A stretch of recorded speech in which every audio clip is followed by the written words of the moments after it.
Welcome to the Productpreneur Podcast. I'm your host, Nicole Delarzak, product development and marketing coach and mom of three. Learn from and get inspired by women entrepreneurs killing it in the product space. Each episode, we will share the latest trends, proven strategies, and inside secrets of the product world, all designed to give you greater confidence to create your own success through a product venture. Let's do this.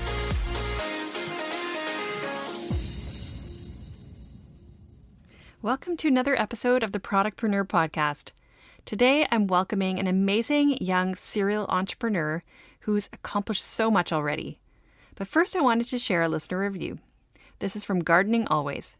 I love the support Nicole gives and tips she and her guests provide for product-based businesses. Always learn so much. Well, thanks so much, Gardening Always. I'm so grateful for this review and also for you. Reviews like this mean a lot to me, but also help others find the show. So if you can take a quick minute to give a 5-star review on iTunes, you'll make me so happy and also help others. Also, if you're listening to these episodes and you've got an idea burning in your head, or if you're struggling with scaling your business, or maybe you just want to talk to someone other than your spouse about your business, well, for a limited time, I'm opening up spots for a free 1-hour strategy call to help you out. You can go to NicoleDelarzak.com and book it there, or click on the link in the show notes. Now, on with the show. I am so excited to welcome Madi Warnock, co-founder and owner of Nook, a 100% plant-based, organic, ready-to-eat meal delivery service, and Galt Bakery, a plant-based, gluten-free bakery. The mission of her company is to bring healthy options straight to people's doorstep. Madi founded her first company, Galt Juice Company, in 2014 in Cambridge, Ontario. It evolved into a small cafe where they started to sell their own gluten-free cookies. That led to them expanding and launching Galt Bakery in 2017. They quickly expanded to wholesale, supplying Longos, Sobeys, select Farm Boys, and independent stores. In 2020, she knew that she wanted to shift her focus from cold-pressed juice to a full plant-based meal delivery company. So she launched Nook in September 2020 this year. In this episode, you'll learn how Madi quickly expanded a cookie business to sell to grocery chains, how she pivoted her business during COVID to launch a much-needed delivery service, why being close to your customers and getting feedback is so critical to the success of your business, how passion for your business will carry you through the hectic and hard times, lastly, why it's so important to nourish your body and take time for self-care. Side note, Madi and I met a few years ago when she was sampling her cookies at our local grocery store. I just remember chatting with her and being so impressed at how young she was and how she grew her business so quickly. So we kept in touch and recently connected again. And then she told me about her new service. She recently dropped off 3 days worth of meals to my house, and oh my gosh, what a treat that was.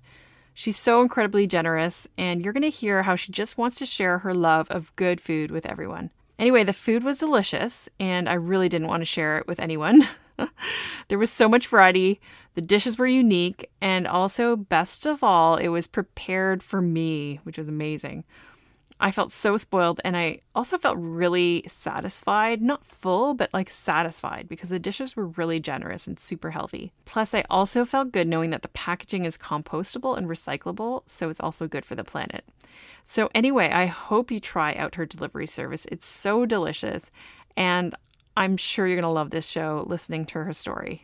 Madi, thank you for joining us today. Your story is so inspiring, and I'm going to ask you about your different businesses because I'm sure there's lots to learn with each of them. So first of all, can you tell us a little bit about your journey to starting your own business? And then, as you move on to the other businesses, tell us how you got into those.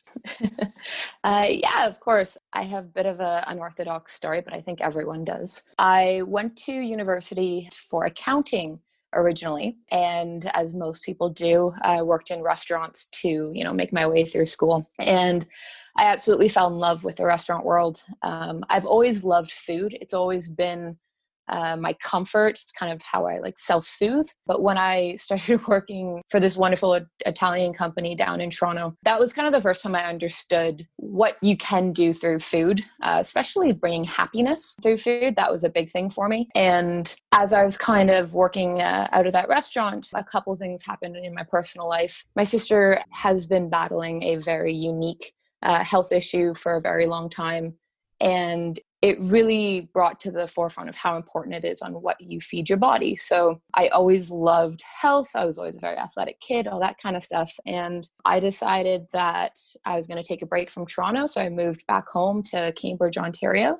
And when I did, I saw that there was no options for anything healthy like there was in Toronto. You know, in Toronto, you had, and this was back in 2014, you had a juice shop, you know, at least on every single block. You had these vegan eateries. You had all these options.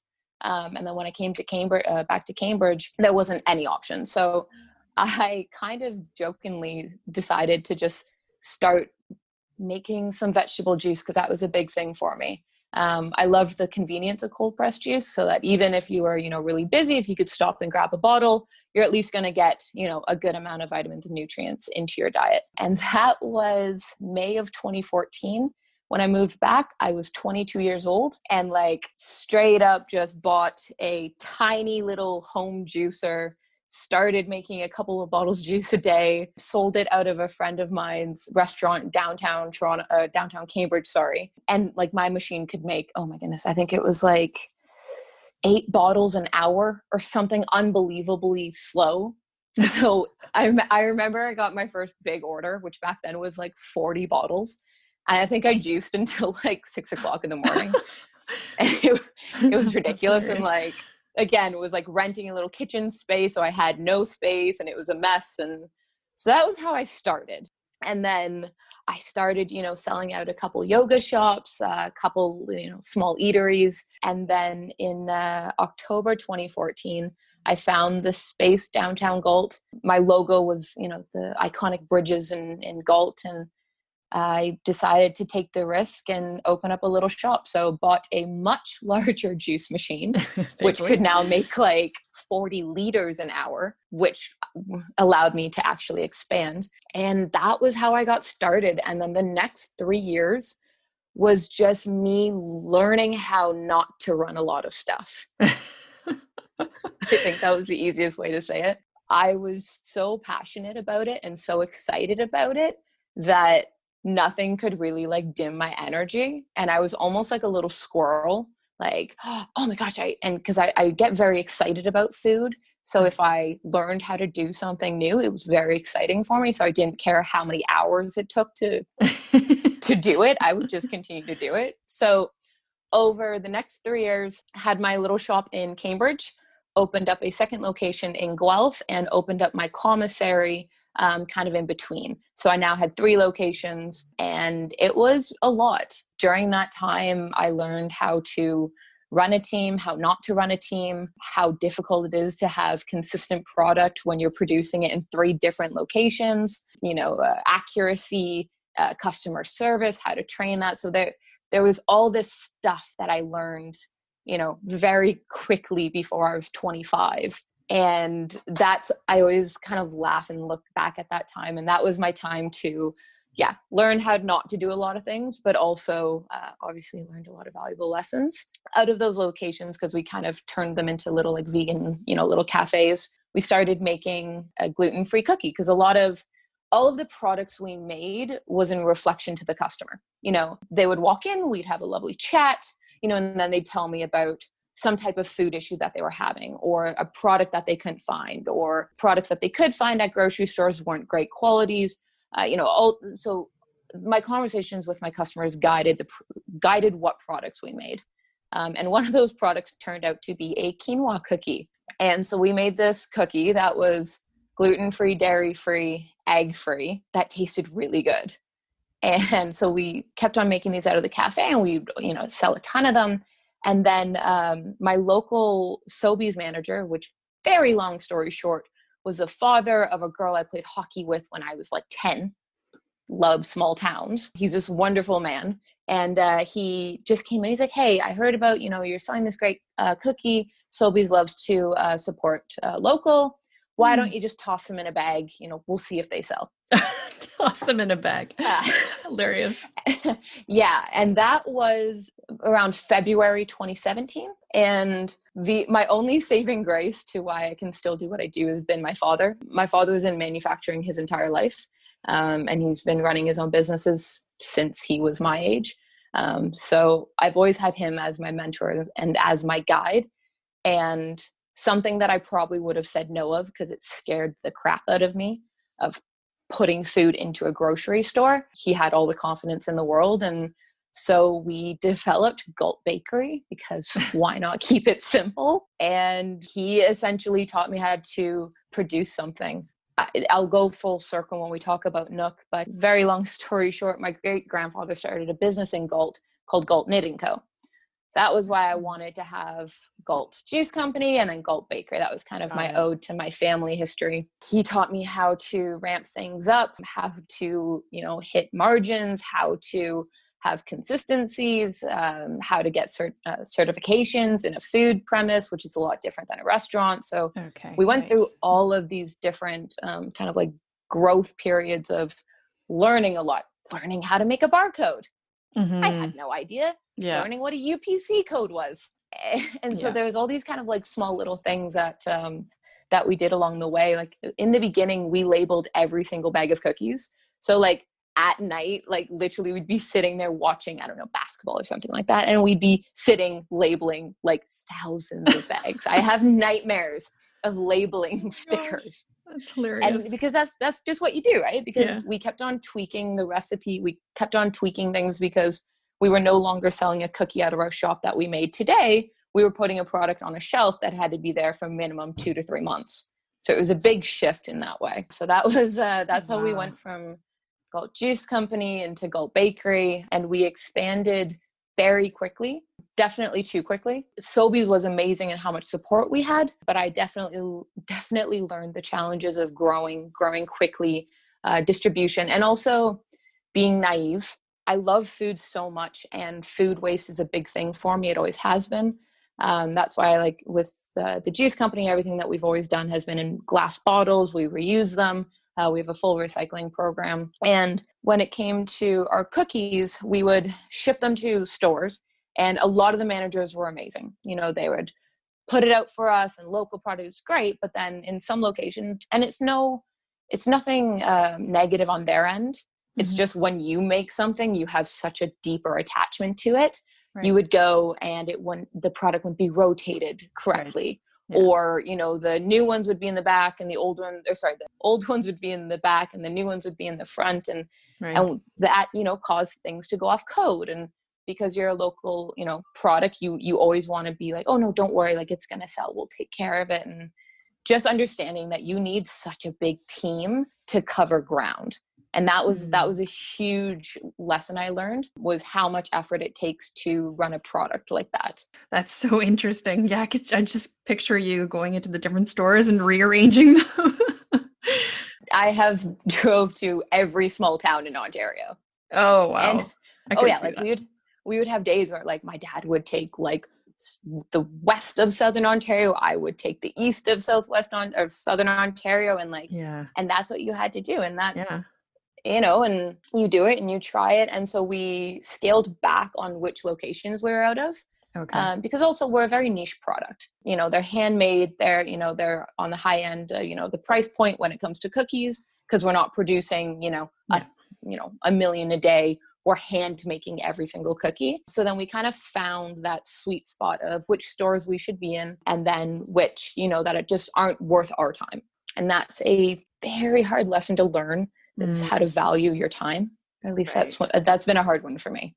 Yes. And also how costly it can be if you've got stock that's not moving in certain stores. Absolutely. Right. And so actually I should just mention that we met at the Oakville Sobeys location. I was just shopping. Yep. I hadn't yet started the podcast, and I remember you were doing the sampling, and I took a piece and I was like, oh, this is so great. I was with my daughter. She loved it too. We bought a bag, and I started chatting with you, and you said that you had this bakery and you started your business. And I was like, oh yeah, perfect. This is awesome. So we kept in touch. And then eventually I asked you back to be on the podcast. So cool. And now you've launched a new business, which I can't wait to hear about, but just amazing. But it was also wonderful to see that personal touch, that you were there doing the sampling, and it wasn't just some person that you paid to do it. Did they require you to do that sampling, or? You just They wanted didn't require it, but that's how I drove sales. The big companies can, can pay someone to do that and to sample it and to talk about the product. But when you're trying to when you're trying to be small and local, like that's the only way I've been able to grow my businesses is by having that customer touch and service, because people want an emotional connection to food. exactly. And it's been taken away for so long, because food has been marketed as easy, quick, convenient, cheap, all of these kind of like buzzwords that removes the emotion, removes the love, the care that someone puts into it. That's why people love farmers markets so much, because you get to go and then you get to talk to the people who just worked so hard to grow that one bushel of carrot and then to bring it to the farmers market at 4 o'clock in the morning. And it counts. Like, we're all humans. Emotions really do matter. And like, so I've always tried to have that in all of my products that I make, because I think it's really important. And I think that you drive that connection. You're there. People understand it's a local person that owns it. And of course, trial, like once you try them, they're amazing. So they want to buy it. But you're right, to develop that connection with people, that is totally missing in the food industry. And I think it's coming back though, because I just see this movement now towards slow food, slow fashion, just getting more to like the heart of local. So I don't know if you agree with that, but I feel like it's changing. Absolutely. That's been the best part about social media. Customers now can communicate to the makers. You can, connect and see how they're making it. So everything's a lot more visible. And when you see something, that's when you gain an attachment to it. But the amount of people that are dedicating themselves to the slow food movement have been incredible. And that's been a big part kind of where I've shifted with my newest business, because that stuff makes me happier than anything in the world. And like the amount of farmers I work with and the people who are dedicating themselves to not only organic farming, but regenerative farming and education of farming and all this kind of interconnected communications that are happening between people who want to put effort back into food. It's unbelievable. Like, for example, the farm that I get all my produce from, they moved from Germany to Baden in the 60s, I believe. And they've been growing certified organic since the 60s. Wow. So for over 60 years, they've been growing certified organic. Before it was Instagrammable, before it was a buzzword, they've been doing this just because they believe this is how you should eat. And Wolfgang, who is the grandfather, still drives a truck. I think he's in his 90s, and he's kicking it and he's energetic and he always laughs because he eats really good food. So having people like that who've been doing it for so long, like it's really easy to get inspired by them, because they did it when, I get to put up a photo of a salad and people get to automatically give me, confirmation that, oh, it looks great, or this tasted great. Like you get that automatic, where for so long that wasn't possible. Cooks were in the kitchen. They didn't get to talk to anyone. Yeah. So exactly. It's that interesting new shift that's allowed so many amazing companies to come out. Cool. All right. So I'm sure everyone's dying to hear about your new business. So can you tell us what it is and how that evolved? My new business is called Nook. It's been my nickname since I was a baby. My mom always called me her little Miss Nook. No idea why. Okay. But it stuck. So when the lovely pandemic hit, and we had to shut the door of the cafe, I had this time to pause. And I've talked to a lot of my friends who own small businesses, and it's something that not a lot of us have, is, when you actually have quiet and you start to think on how you want to move forward. And my kind of mission, value, goal, take your pick on how you want to say it, has always been to help people understand that they don't have to be helpless when it comes to their health, and that they can take action through what they eat. And that's something that's been very personal to me. Like I said, my sister's had a very challenging health for the last 15 years. And she's the most resilient, incredible human on this planet. But after multiple, surgeries and understanding that surgeries won't fix this issue, she turned to food. and she took control of her health to the best of her abilities through what she ate. And, the quote has been said 1,000 times, but it is the most relevant quote more than ever now. Like, you are what you eat. When you consume something, you are either helping your body or you are harming it.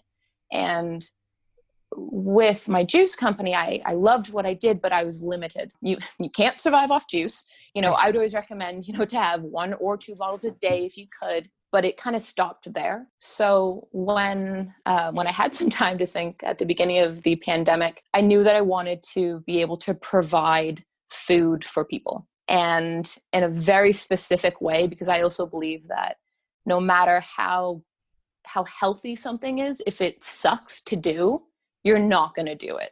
Like, I remember being a kid and my mom forcing me to take like cod liver oil. It sucked. It's the worst tasting thing in the world. And now they have capsules where you don't taste it, but like, I'm talking like liquid cod liver oil. Yeah, gross. Awful.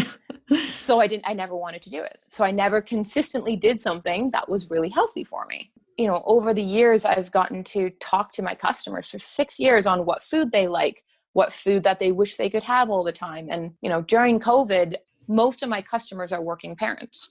So not only did the whole experience of grocery shopping change, but they now had kids at home where, their kids are picky. They have to cook 3 meals a day. They have to clean. So they all these kind of problems that kind of just kept on lifting people's stress levels. And so a couple of my like close clients, I just started offering. I'm like, hey, you know what? Let me pack you up some meals. I'll drop them off. No problem. And that kind of snowballed into consistent weekly orders. And so when I saw the demand for that, that's when I kind of wanted to pause and really think about rebranding Galt Juice Company. Because Galt Juice Company, I love it. It got me, it taught me so much and got me to where I was. But I needed to rebrand. I needed to get juice out of my title so that people knew that I did something more than juice. And I wanted something a bit more personal. So like I said, Nook is my nickname, and the tiger in my logo. So the business that my father was a part of is called Tiger Brand. And my tattoo artist tattooed a tiger on me about 3 years ago to kind of replicate their logo. That was done in, I think, 1924 or something. So this was kind of me putting all of my personalities into one logo, because I really wanted to push it, because this is something that I am obsessed about. And so through that, we developed Nook, and it is a 100% plant-based organic meal delivery service. And with that, because there's a lot of different meal delivery services, and it's always difficult when you're trying to find your place in the market. Mm-hmm. And so I just started, again, stemmed everything from my customer. And couple things was that I knew I wanted to continue with my zero waste policy, or best to our abilities, because we work really close with our farmers. So we essentially ask them, what do you have a lot of this week? What are you trying to move? Do you have seconds? Do you have the ugly vegetables that the grocery stores won't take? So we don't let our customers pick what they want. We give them a weekly menu. So every week we put out, breakfast, lunch, dinner options for 5 days, and that's the set menu. They get to choose which days they want, but the menu is set. That was so that we could really work on helping farmers move produce that they wouldn't normally move, and also to help keep food waste down. And then second was packaging, because again, single-use packaging, we all know we need to cut down on. Right. And that's something that I was battling with. I knew I couldn't deliver everything in glass, because that's not feasible. And running a business, you still have to make your margins. So then we were researching, and I found this amazing company out of Vancouver that makes single-use packaging and it's 99% plant-based. So it's fully compostable. Cool. Yeah. So it's fully compostable. It doesn't have any petroleum. So as it breaks down, it's not going to leach into the soil or the water systems. So, I found this company that, again, had only been out for 2 years. So it was kind of all these like technology that started to come out that allowed me to do the type of delivery that I wanted to do. And so all these ideas started to come together. We found the packaging, we found the food that kind of fit what our customers were looking for. And then I started to talk to my different mentors who I have in the health and wellness world, because we really talked about how everyone right now is in this like go, go, go speed. Everyone is, Right. technology, nonstop, always screens, phones, and all that kind of stuff. And so we were talking a lot about how, again, going back to slow food movement, like it's very rare for people to sit down and eat a meal calmly, not with a phone or a tablet or some type of distraction in front of them. Mm. So with our meals, we kind of challenge our customers to take the time that we've saved them from not having to go to the grocery store, not having to cook or do dishes. We kind of challenge them to take that time back for themselves. I'm a huge, That's nice. huge pusher of self-care. It is as important as drinking water and eating healthy. Taking time for yourself is unbelievably needed, especially, in these crazy times. Right, So for sure. yeah, so we communicate a ton with our customers and we check in on them. Instead of doing an extra load of laundry, because there's always going to be laundry, did you go for a walk today? Or did you take up a mindfulness practice? Or did you just sit and draw or do something that kind of fills your cup back up? Because you can eat the healthiest food in the world, but if you are constantly under pressure, constantly stressed, your body's not going to be able to absorb it. Wow. Science is proving that if we do not control our cortisol levels, if we do not control our anxiety, our stomachs can't absorb what we're feeding our body. And it's been really interesting learning, how connected our stomach is to the rest of our body. We produce 90% of our serotonin in our stomach. Wow. Our stomach literally, I always laugh about it because I always say how happy food makes me. Hey, you literally make 90% of your, happy chemical in your stomach. Wow. And over half of your immune system comes from your stomach, it comes from your gut. Yeah. So all of the food that we create is designed to feed your microbiome, feed your gut, feed all the lovely little bugs in your stomach.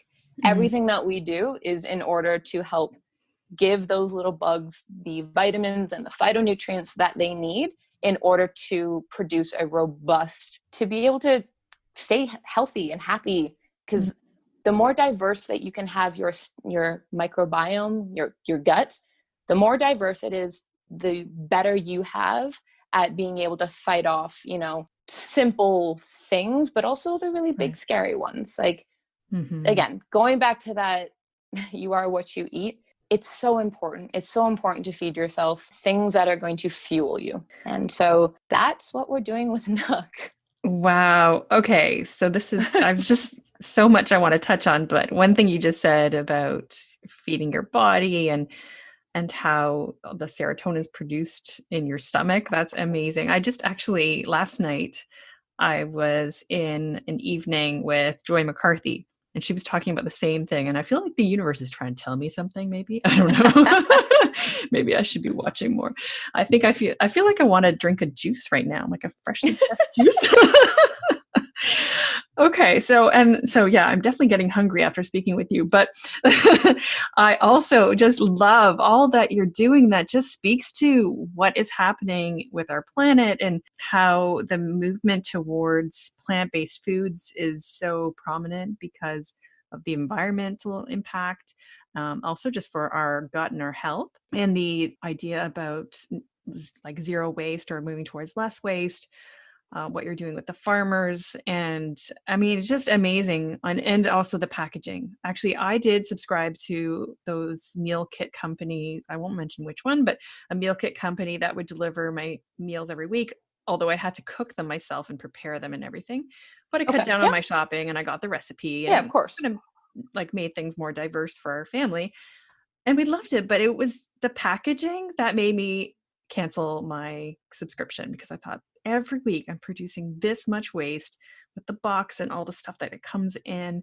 So I just love that you're doing packaging that composts or biodegradable. Yeah, biodegradable. Yeah. So biodegradable, exactly. Yeah. So I think everything that you're doing is just on point. And so like Congratulations with that. Also, I wanted to ask you, is this a subscription or one-time purchase? Like, what is your business model around this? So right now we offer both. You can order, one time, so 1 week. For deliveries, it has to be over $50. So it's normally like a 3-day program. But we do also offer subscriptions. And the reason why I went with both, people have to try it in order to like it. So we have the one option. But if you sign up, like we have 1 month subscriptions. So if you sign up for a subscription, it's I think 10% off the normal price. The way that we've built it is you get to choose if you'd like your breakfast and lunch, your lunch and dinner, your breakfast and dinner, or all 3 meals delivered per day. You get to decide how many days a week, and then you get to decide which day a week that will be a reoccurring delivery. So for example, I have a lot of, working parents who, their crazy days are Monday, Tuesday, Wednesdays. So we deliver on Monday morning, 3 meals for each of them for 3 days. That way they know that they don't have to do any grocery shopping or cooking or dishes for the first 3 days of the week. And then the rest of the week, obviously you get a little bit caught up and you have a bit more time. So that's why we did subscriptions.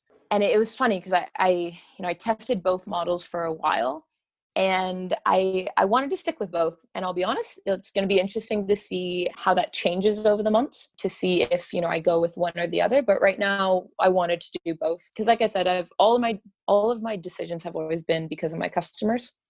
So every time that we ship out, a program, we always, do a follow-up email. We always ask them a couple survey questions, what was your favorite meal? What was your least favorite meal? Would you just like to have the subscription so you don't have to think about it? Or do you actually want to see the weekly menu every week before you order it? So we're still trying to figure out a couple of those kind of like system processes. But for right now, you can order one off or save a little bit of money and order a subscription. Oh, that's so cool. I just actually want to point that out. I've noticed that you keep mentioning this, and I think that's so key, is that just taking the feedback from your customers. And you've had the benefit of having your customers at your bakery or your cafe always giving you that feedback. Or when you went into the stores and you were sampling, you were getting feedback firsthand.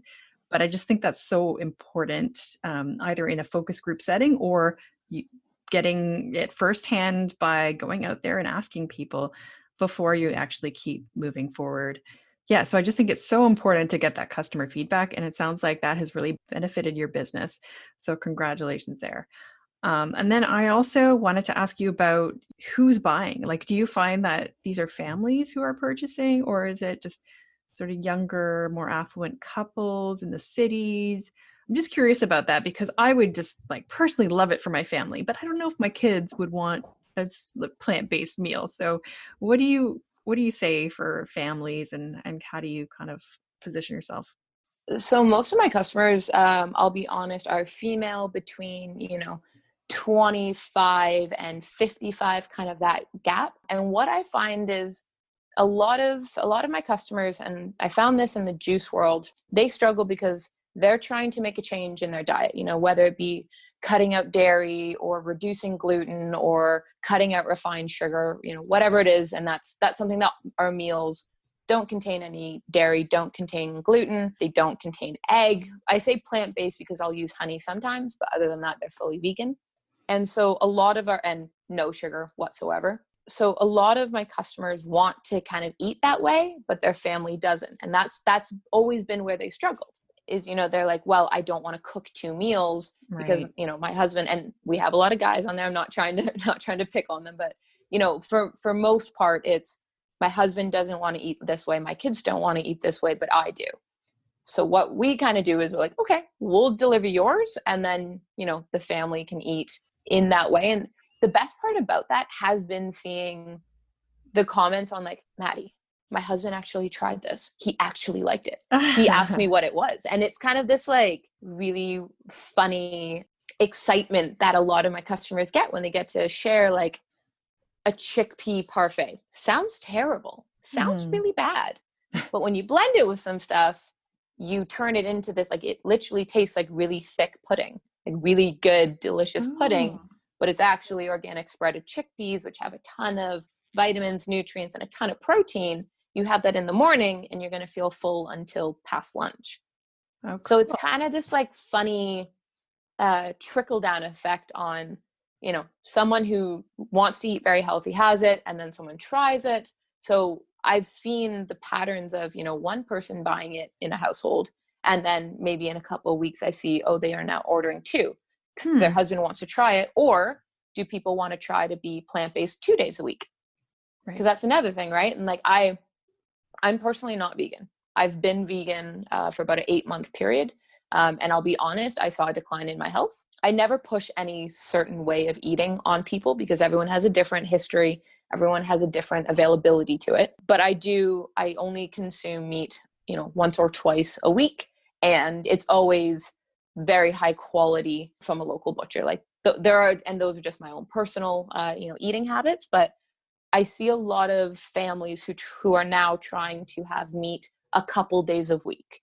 So they'll eat plant-based, 1 or 2 or 3 times during the week, and they save, their kind of like bigger, more robust meals for the weekend, because your food has to make you happy. And that's the other thing. Like, I'm a big 80-20 person. 80% of the time, try your best to be very conscious of what you're putting into your body.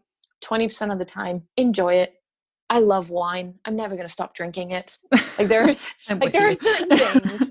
certain things I will never stop eating. I love making pasta. Like making homemade pasta is like therapeutic for me. I'm never going to stop eating that, but I don't eat it all the time. And so that's been the really interesting part of seeing my customers' buying habits. And also because, like you said, beforehand, my customers were coming into a physical shop and we were having a conversation. And so when I made the change over to Nook, which is fully online, they can still pick up at my commissary, but everything is home delivery, 98%, let's say. I struggled with losing that interaction. Right. So that's where we've been able to, we now use a bunch of different apps so that we can continue that conversation. That's been huge on giving us direction on where to kind of move these meals next. For example, we're talking to a local organic butcher so that maybe we can, collab and do subscription boxes together. So, maybe, we deliver our meals, they deliver, whatever their cuts of meats are, and then that's another option. And so it's been really interesting seeing on where we can go with this. For example, like one of my friends, she's about to give birth, and I was like, okay, you let me know when. I'm just going to stock the fridge. And then that led to the conversation. She was like, like at my baby shower, I got all of these toys and clothes that I don't need because I already have them. She was like, I just wish I would have had gift cards to meal subscriptions. And so that's been, so I'm starting to see where we can add value to our customers and in different settings, so newborn mom, it's really important what she feeds to her body because that's therefore feeding her baby, so we're now seeing people gifting meal packages to newborn moms because it gets delivered to their door. They don't have to deal with dishes. Interesting seeing the different communications that we can have with our customers to see where we can sell our product in a different way. That's a great point. And actually, speaking of that, how are you gaining awareness of your products and your service? Strictly social, online. Really? Okay. And that's definitely been, the struggle because, being small businesses, you don't have a massive ad spend and all that kind of stuff. But a lot of it is testimonies. So like I said, like I'm probably over communicating with my customers, but constantly asking them, if they liked it. And then also if they give me referrals, we'll offer them, breakfast or lunch on us, because that's how you gain organic reach. And it's really important, especially in the food world, it takes time, but it's really important to find that kind of like organic, slow reach so that, that the people who are following or listening actually care about your product. That's true. And then you can also scale much slower and more like carefully than if you're just going, national. And it was punny to say organically, but growing organically is a good thing. And are you delivering locally? I'm sure our listeners want to know, where do you deliver? So right now, we kind of have certain cities that we deliver into. Our main, obviously, delivery zone is Cambridge, Kitchener, Waterloo, and Guelph. But right now on Fridays, we deliver into Milton, Oakville, Mississauga, and then Toronto. Yes. Um, That's where I live. yeah, so my goal is to be able to deliver at least twice a week into GTA. We have a ton of customers out that way that my Friday deliveries are getting a little intense, I'm sure. Yeah. which has been fantastic. But again, being able to do it just on Fridays, we were able to ask them, okay, if you want a second delivery, when would that be? Which day would work best for you? And then that kind of gives us our direction. But yeah, we're hoping probably by end of November to be delivering into the GTA at least twice, if not three times a week. Got it. Cool. And you launched during COVID. So how has that helped or hindered you in all of your businesses? It allowed me to take a step back and to really think about what I love doing. And that simply is feeding people with food that makes them feel good. I love shocking people. It's one of the greatest things I get to do. For example, like we make a mac and cheese that no one believes is gluten-free, vegan, no sugar. It's made from carrots, turmeric root, and cashews. You Wow. get to so you still get this like really hearty, comforting meal that the noodles are quinoa based. When I went from that kind of sentence that this is what I love to do, I was able to look at the businesses that I was currently doing and kind of evolve them so that no matter if you have the good days or the bad days, I know that I'm doing what I want to be doing, and I know that I'm supporting my community. And that was the thing that got me through, especially the first months of COVID. We ran this program through Galt Juice where people could donate to send like we do, raw elixir shots, ginger shots, immunity shots, things like that really help boost up your immune system. We ran a program where people could buy shots for frontline workers at hospitals. Oh, So we were delivering hundreds of these shots to the hospitals. And not only that, but we had an option so that people could leave a message and then we'd print them off. So, after a couple of weeks, we'd always have them tape it up on the wall. So after a couple of weeks, we had close to 100 messages, taped up on the walls at hospitals, telling them how much everyone appreciated what they were doing, how much everyone, we're staying home so that you can do your job, all those kind of messages. And I had so much feedback, from nurses and janitors, not just doctors, and, kind of everyone that had to be in the hospitals during that really scary moment because we had no idea what it was. But getting to hear, them say, wow, this made my day, or like just funny little message because they're spicy. Having that in the beginning, like really kept my spirits up, really kept me feeling good about what we did. And I kind of just wanted to keep that going. I've gotten to meet so many incredible people through my businesses, and it's only amplified that. I have customers, who have really intense autoimmune diseases that make it difficult, for them to kind of function. And getting to talk to them and just getting to hear that, having a couple meals in the fridge, made a difference in their day. That really kept me pushing through the pandemic. So obviously there's challenges, but we're very fortunate that we're an essential service. I have one of my really good friends and mentor, she just had to close her gym down. And it was the most positive and powerful gym the town had ever had because she put so much into it. And, and seeing that it's been really hard. It's been really draining. We talk about, her and I were talking about decision fatigue, especially during the closures and opens and not knowing really what you could do. Every day felt like you had to make a different decision, or you had to try a different marketing, option, or you like every day it was almost that like knee jerk reaction. right. And it's really it's really exhausting when you aren't sure of what your next month is going to look like. For sure. And that so that's why I knew it was time to pivot into growing Nook, because it's needed, and I know it's helping people. And COVID taught me a lot. It taught me a lot on how to reflect also onto the business, and where we were spending our time, where we were spending our energy, and what we were getting back from it. And so, yeah, it was a very good learning lesson. I'm sure. And do you still have the other businesses? So Galt juice has now turned into Nook. We still produce Okay. all of our juice. We still produce everything the same. We just kind of put it under one name, and we still do have Galt Bakery. It definitely, it took a bit of a hit during COVID because everyone was at home baking, so the Okay. need for freshly baked cookies at a grocery store definitely declined. But, we still have a bunch of locations who are amazing, and they really do support local products. And so, we're still producing, not nearly to the same size that we were, but we're still Galt Bakery and still making fresh cookies. And that was the other thing, like we were able to pivot very quickly, and, we were able to train, our bakery team now producing food.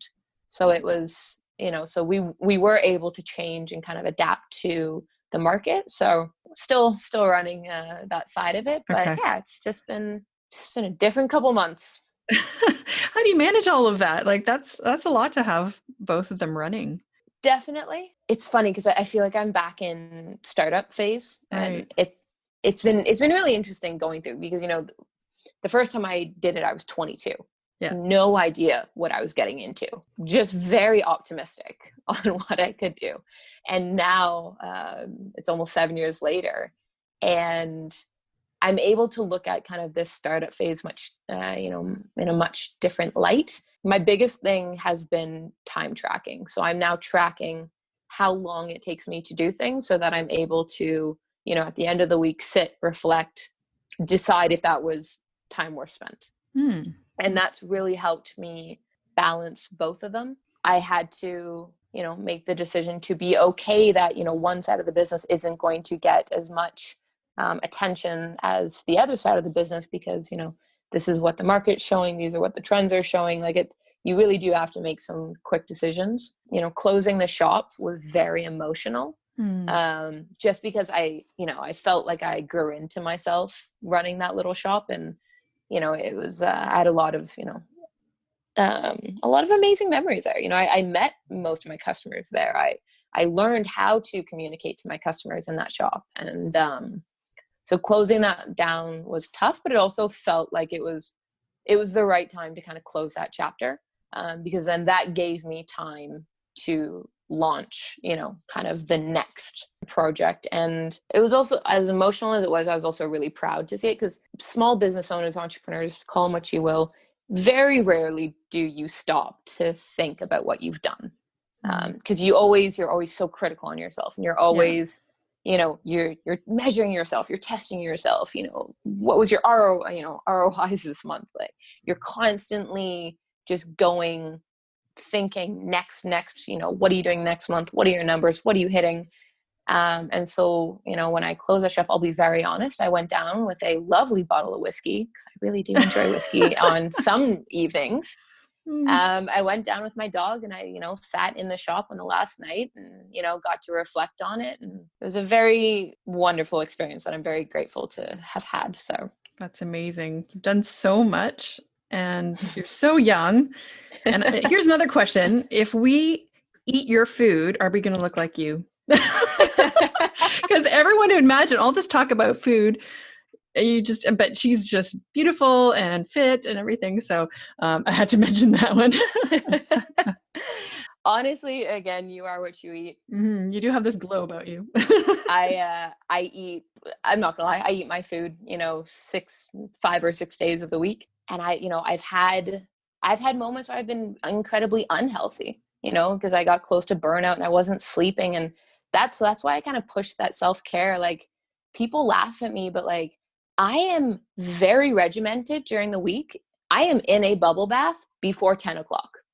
I don't touch my phone after 9:30. I have my candle. I light my Palo Santo. I have a face mask routine. Like, I really, really, really stress that self-care moment. And I know right now it's easier because I don't have a family yet. And it's funny because I talk to my sister all the time, who has a 4-year-old and a 1-year-old, and they're the most incredible things in the world, but you don't get any time for yourself. And, or the time that you do get for yourself, you feel like it's selfish because you could be doing all of the other things that life brings. So that's, I eat really healthy. I take care of myself. My exercise routine is my mental health routine. I'm also a big believer in being active every day. It doesn't have to be a regimented workout. Go for a hike, go for a bike ride, dance around for half an hour. Whatever it is, you got to move your body. Totally agree. And so that's kind of the whole, that's also kind of the whole circle that I'm trying to communicate with Nook. It's all the messaging sometimes I feel is way too much, especially on social. They're like, you have to breathe, you have to meditate, you have to, hug a tree every day, you have to drink 10 liters of water. Like, there's now all these things that like feel like a to-do list in order to like have a mindful day. You're going to have horrible days. There are days like, oh my gosh, when I launched my new website, we were all set, ready to go. We were hitting our deadlines. It was great. Like 2 hours before launch, a massive glitch happened and we couldn't figure it out. My developer, who's an amazing developer who put so much effort into my site, God, I love Levi. There just something happened that we were blindsided on. And so website did not get launched that day. It launched 2 days after that. And I sat there with 2 boxes of chocolate and just dummied them. Did it make me feel good? No, but it was what I wanted to do in the moment. Like There are days that you're not going to be feeling, your superhuman woman self, that you can tackle everything. And that's really okay. But if you can do little things every day that set you up, the bad days become a bit easier. I'm a big pusher of journaling. And again, a lot of people kind of laugh at it, but even writing down that today sucked, when you finish it, you get to kind of finish it on a more positive note. That's something that I've learned. I'm so fortunate to get to have done what I've done at my age. My father has guided me and has pushed me so that I have, evolved into the, businesswoman that I am today. But being able to reflect back on things is really important. And being able to find gratitude in every day is really important. Those are kind of a few things that I do all the time. And music is my absolute savior. That's my other one. People kind of ask me about like, schedulings and things like that. Like I have hilarious playlists where most mornings I start with like death metal. Where it's like, I was a drummer when I was like a young teen and like was this like little like punk kid. And I absolutely love the like intensity of metal music. So my mornings start with metal music and my nights normally end with like classical.